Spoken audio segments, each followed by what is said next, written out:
Elokuussa 1945 Yhdysvallat iski Japania vastaan 3 päivän välein atomiaseella.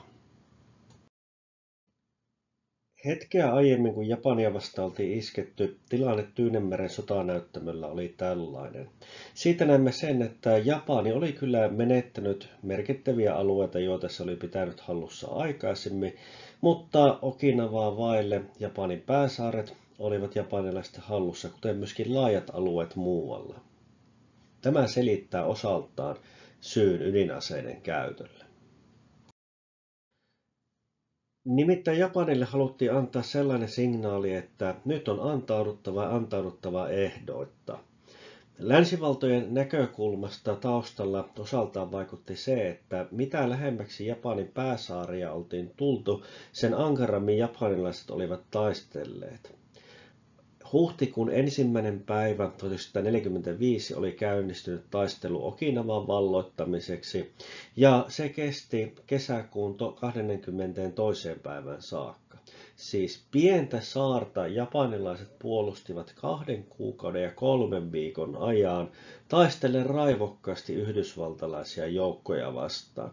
Kaiken kaikkiaan Okinawan valloitukseen yhdysvaltalaiset joutuivat sitomaan lähes 550 000 sotilasta, joita vastassa oli hiukan yli 75 000 keisarillisen armeijan sotilasta ja muutamia kymmeniä tuhansia värvättyjä sitten Okinawan alueelta. 2 kuukauden 3 viikon ajan nämä japanilaiset puolustivat saartaan ankarasti ja yli 100 000 japanilaista, jotka taistelivat, yli 98 000 surmattiin. Muutama prosentti siis jäi vangeiksi ja näistä pääosa haavoittuneita. Japanilaiset siis taistelivat ankarasti loppuun saakka käytännössä siis pienen Okinawan saaren takia.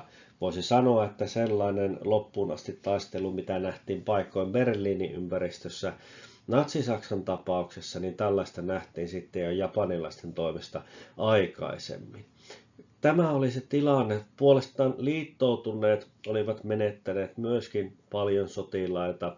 Kaiken kaikkiaan hiukan yli 12 000 oli kaatunut ja kymmeniä tuhansia sitten haavoittunut. Kaiken kaikkiaan Yhdysvaltain tappiot olivat olleet aiempiin taisteluihin nähden raskaita. Ydinasetta siis haluttiin käyttää ja nimenomaan iskeä Japania vastaan 2 kertaa, koska haluttiin antaa sellainen signaali, että Japanilla ei ole mitään toivoa taistella. Yhdysvallat on kehittänyt ylivoimaisen aseen, joka ei anna mahdollisuutta japanilaisille puolustautumiseen, ja se on sitten lopun alku. Yhdysvallat myös uhkasi uusilla iskuilla Japania, ja kun ydinaseita oltiin käytetty, niin Marianien saarilta lähetettiin sitten radioviestiä Japanin kaupunkeihin, että seuraavat kaupungit ovat listalla. Siis Japani haluttiin pistää polville ja antautumaan ehdoitta. Yhdestä ydinaseesta ehkä olisi jollakin tavalla japanilaiset voineet rimpuilla ja väittää jotain, mutta kun 3 päivän välein isketään, niin se on pulinat pois. Eräs sellainen seikka, mikä tähän vaikutti, oli myöskin aseiden testaus. Ylipäätään sodat ovat sellaista aikakautta, jolloin uusia asejärjestelmiä testataan, ja nyt tilaisuus teki myöskin osaltaan varkaan. Toki mitä ilmeisimmin ei ratkaiseva, mutta yksi näistä elementeistä. Ydinaseet, joita Yhdysvallat käytti, tunnettiin nimellä Little Boy ja Fat Man, ja nämä olivat itse asiassa teknisesti hyvin erilaisia aseita. Little Boy oli uraanipommi ja Fat Man puolestaan plutoniumpommi. Myöskin se, kuinka ne laukaistiin, toteutettiin erilaisella teknologialla. Käytännössä siis kyse oli siitä, että näin voitiin käyttää Japania vastaan 2 erilaista teknologiaa, joita päästiin kokeilemaan. Lisäksi huomioarvoissa oli se, että Trinity-ydinkokeessa oltiin jo fissiomateriaalia käytetty merkittäviä määriä, ja itse asiassa Little Boy sen jäljiltä sitten Yhdysvaltain uraanivarastot olivat niin niukat, että toiseen vastaavan ei enää ollut materiaalia saatavilla ja kestäisi tovin aikaa ennen kuin olisi. Plutoniumpommi puolesta oli sellainen, että sitä varten Yhdysvalloilla oli materiaalia ja kolmas pommi itse asiassa oli työn alla ja sen käytöstä oltiin jo päätetty, jos Japani päättäisi jatkaa taistelua.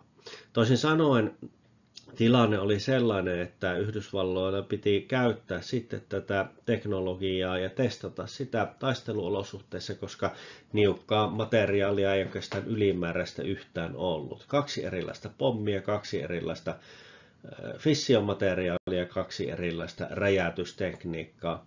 Piti saada homma kuntoon ja testata sitten.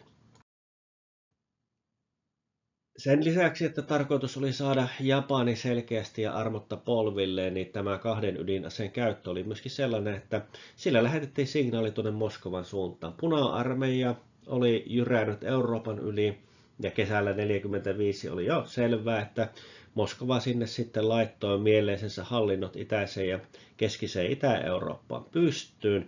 Ja pelättiin sitä, että kun liittoutuneiden välit ei missään vaiheessa kauhean sydämellisiä ollut ja tosiasiallisesti jo sodan aikana alkoivat askeleet kohti sitten kylmää sotaa, niin haluttiin lähettää myöskin Moskovalle sitten signaali siitä, että mitä nyt oikein on tapahtunut. Ja 2 pommilla taas alleviivattiin sitä, että tätä kapasiteettia löytyy.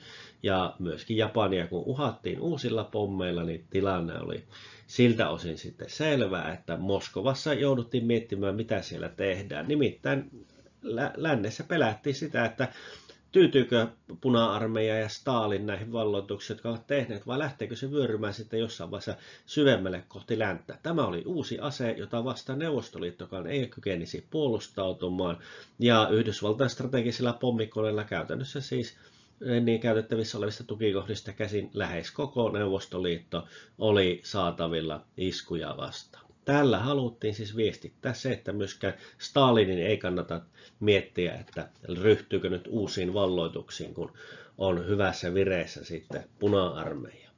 Eli Japani haluttiin ehdottomasti antautumaan ja sodasta irti, mutta kyllä ne pommit oli tarkoitettu myös signaaliksi sitten tuonne Moskovan suunnalle. Ja 2 pommia lähetti selvän viestin, että näitä niin kuin piisaa, kyse ei ole mistään yksittäistä kokeesta. Tämä Japanin isku Hiroshima ja Nagasakin pommitus, tämähän osaltaan sitten vauhdittivat Neuvostoliiton ydinaseohjelmaa. 2 ydinaseen käytössä yksi sellainen seikka, mitä on kritisoitu, että miksi ihmeessä 3 päivässä isketään uudelleen, että jos tarkoitus oli demonstroida tällaista ylivoimasta voimaa ja uutta asetta, niin olisi nyt antanut Japanille aikaa siihen, että pystyvät arvioimaan vahinkoja ja tekemään johtopäätöksiä. Ja itse asiassa Japanilla oli tarkoitus antaa ne aikaa enemmän. Hiroshimaa vastaan iskettiin 6. elokuuta ja alun alkaen tarkoitus oli iskeä 11. elokuuta sitten Nagasakia vastaan. Ja näinhän siinä sitten kävi, että sääolosuhteet alkoivat muuttumaan ja Nagasakin iskua aikaistettiin 2 päivällä sen takia, että ennusteessa havaittiin, että nyt on todennäköisesti tulossa myrskyä. Ja syksyn lähestyessähän nämä sääolosuhteet sitten koko ajan olivat muuttumassa huonommiksi ja huonommiksi ja itse asiassa Nagasakinkin osalta pilvipeitto oli syynä sille, että miksi pommi sitten loppujen lopuksi putosi kilometritolkulla maalialueesta ohitse. Sää siis osaltaan tiivisti tätä pommitusaikataulua ja tätä on sitten jo sanonut, että tämä olisi ollut semmoinen tarpeeton ratkaisu. Japani olisi joka tapauksessa ollut antautumassa, mutta kriitikko nyt toteaa sen, että Japanin antautumisessa loppujen lopuksi kestää sitten syyskuun alkuun saakka, eli useita viikkoja siellä käydään sitten sitä vääntöä. Ja tilannehan nyt oli se, että kun se sitten pommien pudottamista päätös oli tehty, niin tavallaan se Japanin antautuminen joka tapauksessa ei ollut tulossa niin nopeasti, että se olisi sitä toista pommia estänyt. Eli voidaan sanoa, että niillä parametreilla, millä Yhdysvallat lähti hyökkäämään Japania vastaan, niin ei sääolosuhteet ratkaisseet sitä toisen pommin pudotusta, mutta jos Yhdysvallat olisi sitten tehneet toisenlaisen päätöksen ja olleet valmiita antamaan Japanille enemmän aikaa, niin tilanne olisi ehkä sitten ollut toisenlainen. Kiitoksia mielenkiinnosta. Laittakaa kanava seurantaan ja tässä lopuksi sitten on 4 toisen maailmansodan loppusuoraan ja jälkeisiin tapahtumiin liittyvää linkkiä. Vilkaiskaahan niitä sitten.